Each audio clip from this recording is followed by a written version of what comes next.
What's going on, everyone? Alan Cortez here, aka the Bird Bay. I got little Elfie with me as well, and in this video I wanted to talk about problem-solving parrot behavior. And the reason I was inspired to make this video, and I'm sure a lot of you aspiring parrot owners or current parrot owners probably get frustrated when you're trying to work with your parrot, when you are trying to teach it new tricks, maybe flight training and recall, or just trying to problem solve some general behavioral issue that's going on. Maybe your bird's acting a little weird. The springtime right now, parrots are in their kind of hormonal phase, strong hormonal phase, because it's like mating season, so sometimes their behaviors get all weird, right?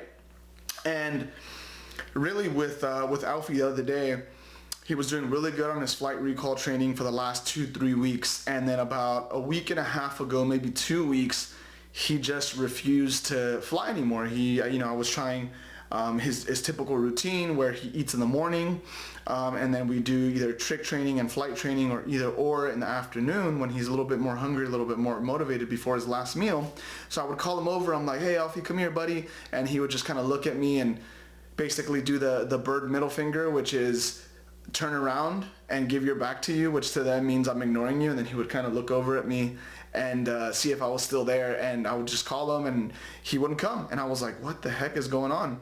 And at the same time, this is when he started acting a little different with his bird hormones. I could tell were acting up because I was working on my computer. I'd be hanging out, and then I would just look over at him. Usually I'd call him, whistle, I would look over at him, and as soon as I looked over from my desk to his cage, his eyes would get big, and then he would run over to the edge of the cage, and then he would lunge, like trying to attack or be defensive, basically saying, don't look at me, don't look at my nest, this is my area, you're not welcome here. And this is part of spring mating season. Like, this is usually when he's just acting a little weird or different, because he's usually like the nicest bird, the nicest Senegal parrot you'll ever run into. Super nice, super friendly with people, pretty well socialized. So it was out of the norm. So anyway, back to the topic of conversation with parrot problem-solving behavior. Sometimes you're not going to find the answers, or you're not going to understand why parrots are doing what they're doing. They are not domesticated creatures, so they don't have the desire or affinity necessarily to want to interact with humans and be your best friend.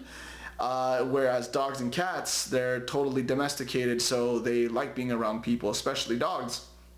Anyway, this was all happening, and at the same time I was trying to do flight recall. He wasn't responding anymore. I know his motivation was high because I knew he was hungry. He just didn't want to come anymore.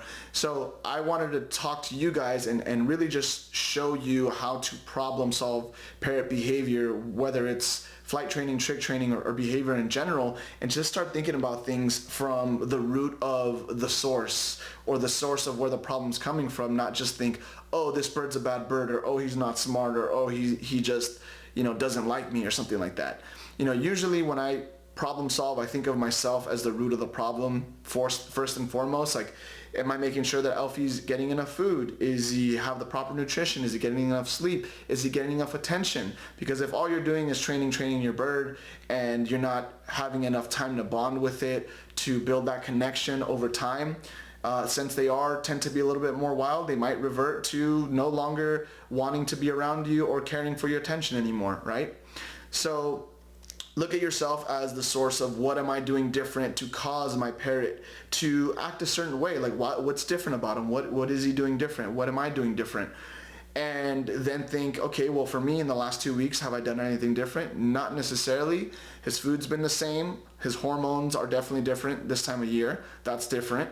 And he is, and I remember there was also one time when I overfed him because I was gone for the weekend, and then ever since that, or gone for a day in the weekend, and ever since that is when it all started. So I was like, maybe he just got used to eating more food, and he just wants to eat his food and doesn't want to train.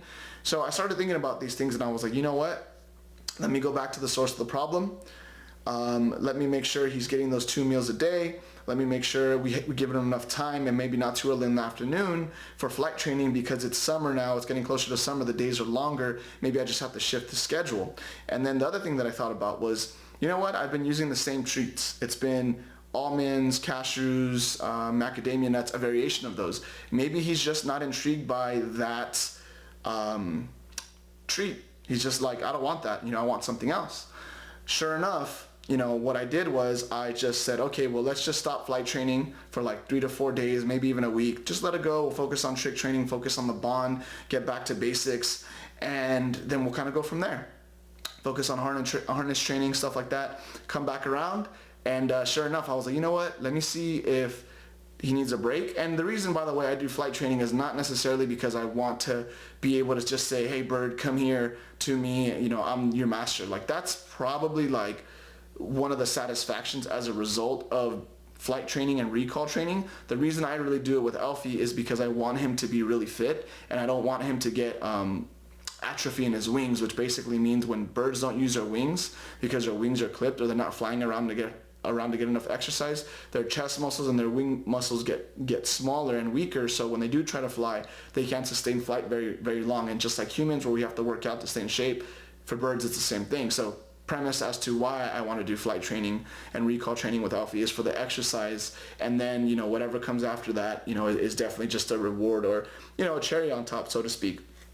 Anyway, so then what I did was go back to the basics, give him a week break. Maybe he's just tired of this, and then I changed his treat motivation. Instead of using almonds and cashews, which I was using very frequently, I started using fruit. I was like, let me try a grape. Sure enough, I had my grape out, and then he started coming. Boof, he started flying back to me, started recall training again. But he wouldn't fly from point A to point B if I went too far. Basically, the way that I was interpreting it was he wants to do the least amount of work for the most amount of reward, which sounds like people, right? We always trying to take the path of least resistance. So he's probably like, hey, if I don't have to fly as much and still get my treat, even better.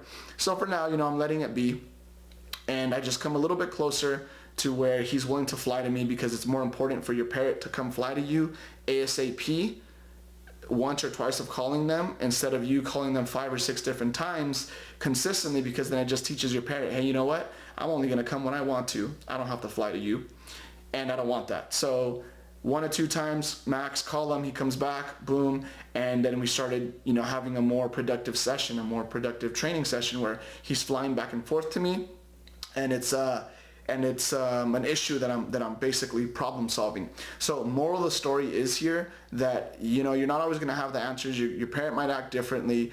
I might not even have the answers, but I know how to reverse engineer how potentially it started, and I look at myself as a source of where it's going wrong, and then I try to problem solve and see what's changing, what's different, what have I done different, and I just try to rule things out little by little. It's kind of like solving a math problem, right? It's A or it's B or it's C, and you're ruling out things systematically. So that's kind of what I do with Elfie, and that's one of the main reasons that I wanted to make this video for you guys here. So just like I problem solve with Elfie and I try to reverse engineer what's the issue, why aren't things going the way that we want them to, I want and I hope that you guys take the same mindset and the same frame where you're coming from with your parrot, so that you can develop a strong bond with your parrot, that you and your parrot will have a mutually beneficial and happy coexistence together, so that down the road you avoid negative behavior that we deem negative, and you don't end up getting rid of your parrot because it bit somebody or because it's screaming too much, because that's not what we want. Parrots live a long time, and the way that I think about it is, if 2 weeks of back and forth and things not working out and me just being a little frustrated and then resolving the issue is worth it down the road, like 2 weeks with respect to Alfie's basically about to be 10, 2 weeks with respect to the next 20, 30, 40 years of his life, it's totally worth it that I invest the time and energy now, and I learn how to problem solve, and you learn how to problem solve at this current moment with your parrot, and just develop a good relationship. So that's the majority of what I wanted to talk about today. I wanted to just share my story and kind of show you how I reverse engineer why XYZ things are happening, and as a result, like what did I do differently to cause these things to happen, or what did we change in Elfie's routine to cause these things to happen. So that's it for this quick video. If you like the video, make sure to like it, make sure to check out the channel, subscribe. I like to drop maybe 1 to 2 videos a week at the current moment, and just enable you guys to have the information to really just develop a good positive relationship with your parrot and have fun in the process, right? And with that being said, check out Elfie's and I's Instagram in the description section below. I'm also going to drop a link in the description to a Facebook group where you can join with other like-minded parrot owners who are just there to support each other and help each other out with any questions or concerns when it comes to the parrot behavior, trick training, flight training, you name it. And that's it for this quick video. Let me know what else you would want to learn about when it comes to just parrot behavior, trick training, flight training, nutrition and diet, whatever topics you feel are interested to you, drop them in the comment section below and we can definitely, talk about that. So Elfie, come here, buddy. Yeah, you got to say bye to your friends. You're the real reason people are here. You're popular, buddy. He's especially a hit with the ladies. Whenever I take him, where do I take him?